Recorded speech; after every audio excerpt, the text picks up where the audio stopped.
بسم الله الرحمن الرحيم. المتجهات. هناك نوعان من الكميات، منها الكمية القياسية العددية، وهي كمية لها مقدار فقط مثل الكتلة والمسافة والزمن. وهناك الكمية المتجهة، وهي كمية لها مقدار واتجاه مثل السرعة والقوة والدفع.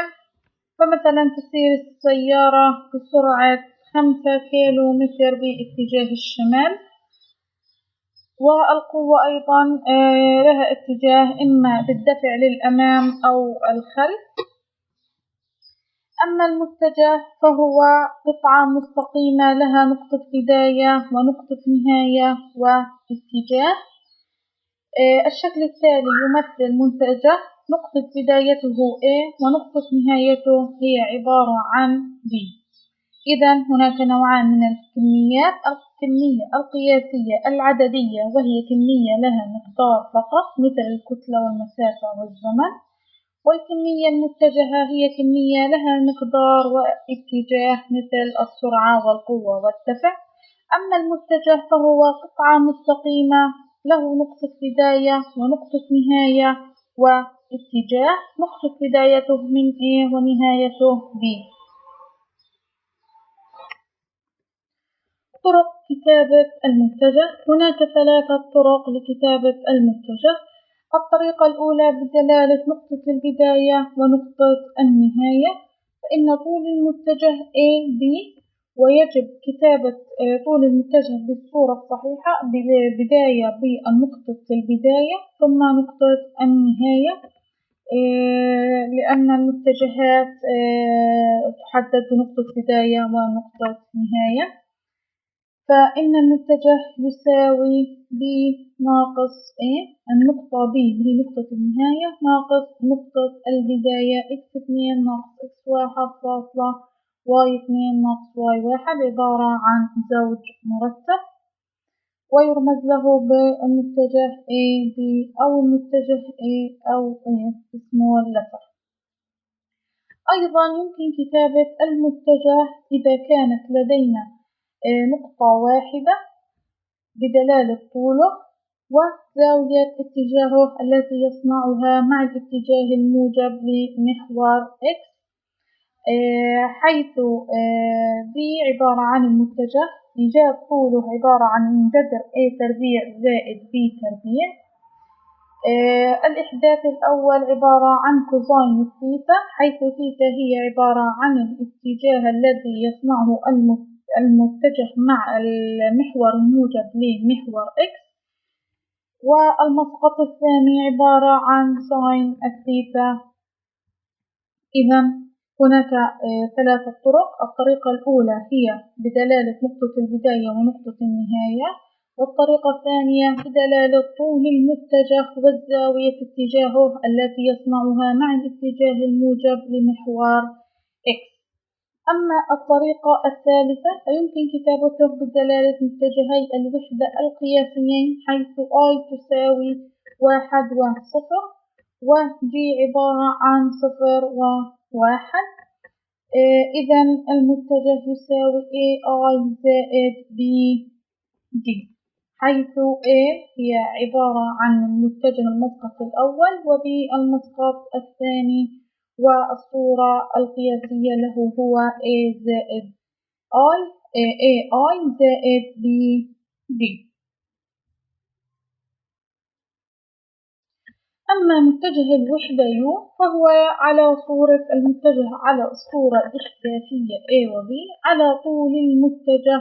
طول المتجه كما تحدثنا سابقا يعطى بالعلاقة A تربيع زائد B تربيع الكل تحت الجذر التربيعي، وهي هي عبارة عن المتجه على الصورة الإحداثية بالزوج المرتب X و Y، حيث في متجه غير صفري له نفس اتجاه المتجه Y هو عبارة عن متجه الوحدة.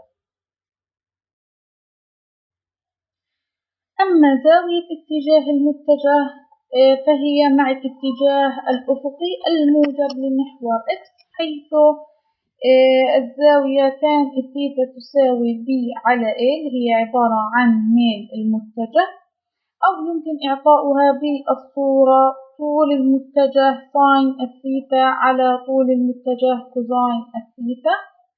ولإيجاد الزاوية فإن ثيتا تساوي tan inverse B على A.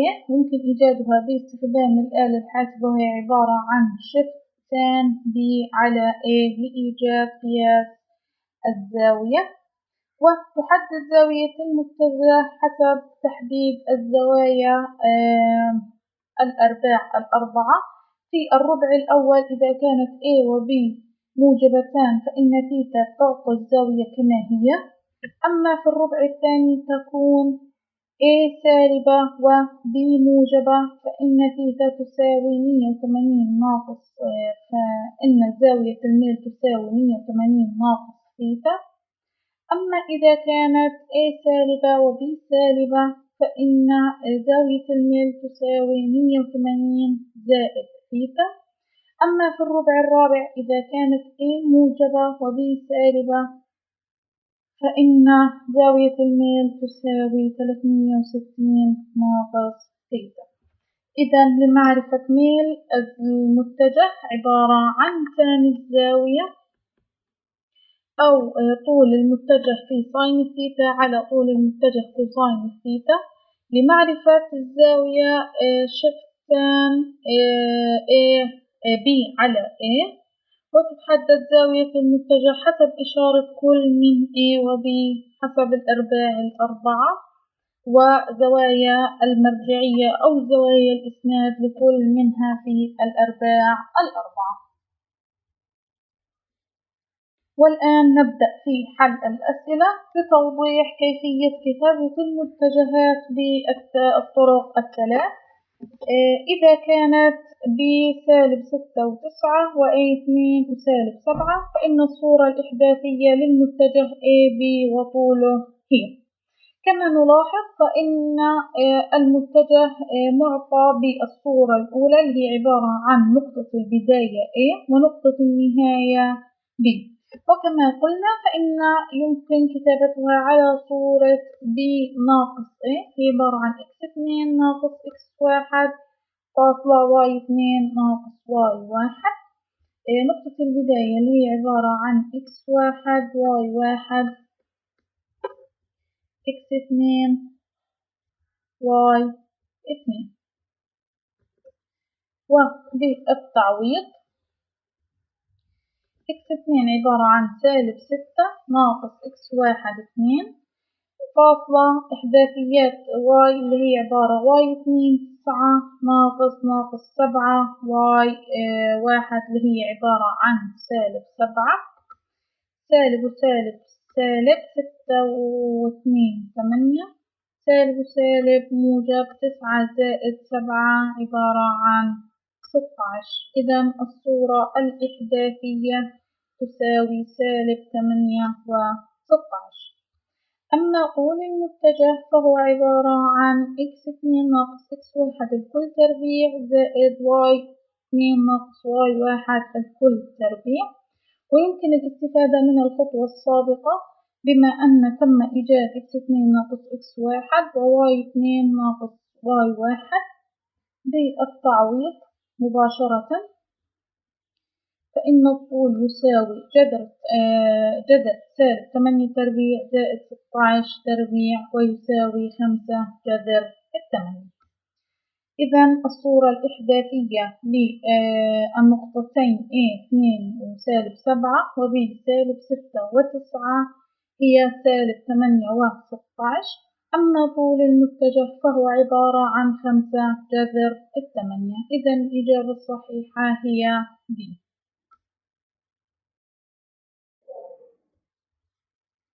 طول المتجه AB حيث A سالب 2 وسالب 7 و B 6 و1 يساوي. نقطة البداية هي عبارة عن A إذا عبارة عن x1 y1 ونقطة النهاية عبارة عن B x2 y2. إذا بالتعويض في الصورة القياسية AB تساوي B ناقص A، x2 6 ناقص 2 و y تساوي 1 ناقص 7. إذا AB تساوي 8. بالتعويض في طول المتجه يساوي جذر x2 ناقص x1 تربيع اللي هي تساوي جذر 8 تربيع زائد y2 ناقص y1 أيضا عبارة عن 8 تربيع وتساوي 8 جذر 2. إذا طول المتجه AB حيث نقطة البداية هي A -2 -7 ونقطة النهاية هي B 6 و1 يساوي 8 جذر 2. الإجابة الصحيحة هي A. اكتب المتجه DE المعطى نقطتا بدايته ونهايته على صورة توافق خطي لمتجهي الوحدة I و J، حيث E تساوي 2 و5 و D عبارة عن -6 و0. الصورة العامة للمتجه هي عبارة عن V تساوي AI زائد BD. إذا علينا إيجاد قيمة A وإيجاد قيمة B. طول المتجه DE تساوي x2 ناقص x1 و y2 ناقص y1. A عبارة عن x2 ناقص x1 حسب المعطى، فإن نقطة البداية هي -6 هي عبارة عن x1 y1 ونقطة النهاية هي عبارة عن x2 y2، فإن A تساوي x2 ناقص x1 اللي هي عبارة عن 2 ناقص 6 ويساوي 8. أما B فهي عبارة عن y2 5 ناقص 0 وتساوي 5. وبالتعويض في الصورة القياسية A تساوي 8 و B تساوي 5، فإن B تساوي 8I زائد 5G. إذا صورة توافق خطي لمتجهي الوحدة I و J حيث E تساوي 2 و5 و D -6 و5 هي 8I زائد 5G. الإجابة الصحيحة هي B. الصورة الإحداثية للمتجه V الذي طوله 10 وزاوية اتجاهه 120 درجة مع الأفق. هذه الصورة الثانية من كتابة المتجهات اللي هي عبارة عن طول المتجه في كوزين الثيتا وطول المتجه في ساين الثيتا. طول المتجه كما هو معطى 10 وثيتا هي عبارة عن 120. بالتعويض طول المتجه 10 كوزين 120 فاصلة طول المتجه 10 ساين 120. كوزين 120 عبارة عن -نص وساين 120 عبارة عن جذر 3 على 2. وبالاختصار على 2 1 على 2 5 يبقى 5 ضرب -1 -5 على 2 1 على 2 5 عبارة عن 5 جذر 3. إذا الصورة الإحداثية للمتجه هي عبارة عن -5.5 جذر 3. إذا الصورة الإحداثية للمتجه B الذي طوله 10 وزاوية اتجاهه 120 مع الأفقية عبارة عن -5.5 جذر 3. الإجابة الصحيحة هي C.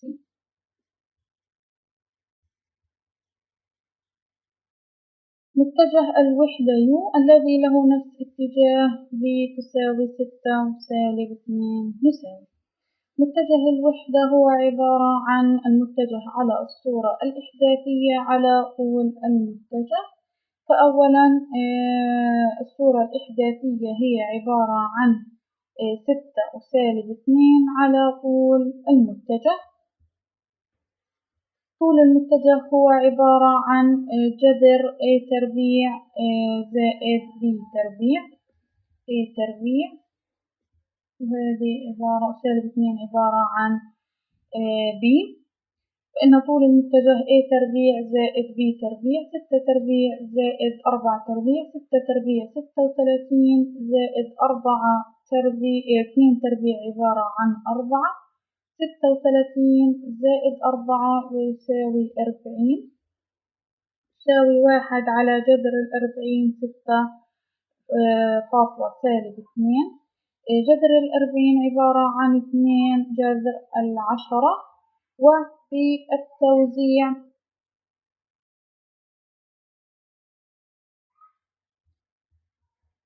تساوي 3 جذر 10 3 على جذر 10 فاصلة -1 على 10. 6 على 2 عبارة عن 3، هي عبارة عن 6 على 2 جذر 10 فاصلة -2 على 2 جذر 10 على 2 1 على 2 3 تساوي 3 جذر 10 على 2 1 على 2 1 تساوي -1 على جذر 10. نقوم بإنطاق المقام وذلك بالضرب في الجذر. إنطاق المقام كما قلنا بالضرب البسط والمقام في جذر 10 وأيضا الآخر إنطاق مقام ضرب جذر 10 ضرب جذر 10، وتصبح 3 جذر 10 على 10 فاصلة جذر 10 على 10. إذا الإجابة الصحيحة لمتجه الوحدة الذي له نفس اتجاه B تساوي 6 وسالب 2 عبارة عن B هي الإجابة الصحيحة. زاوية ميل المتجه -4I -3J على الاتجاه الموجب لمحور X. الصورة القياسية لها هي B تساوي AI زائد BG. إذا A تساوي -4 و B تساوي -3. سين الثيتا هي عبارة عن B على A وتساوي -3 على -4 وتساوي 3 على 4. إذا ثيتا تساوي شقين 3 على 4 ومنها ثيتا تساوي 36 صحيح و86 من 100 درجة. ثيتا سالب بما أن A سالبة و B سالبة إذا هي في الربع الرابع، وثيتا تساوي 180 زائد 36.86 من 100. إذا زاوية ميل المتجه -4I ناقص 3J على الاتجاه الموجب هي 216.86 درجة. إذا الإجابة الصحيحة هي A.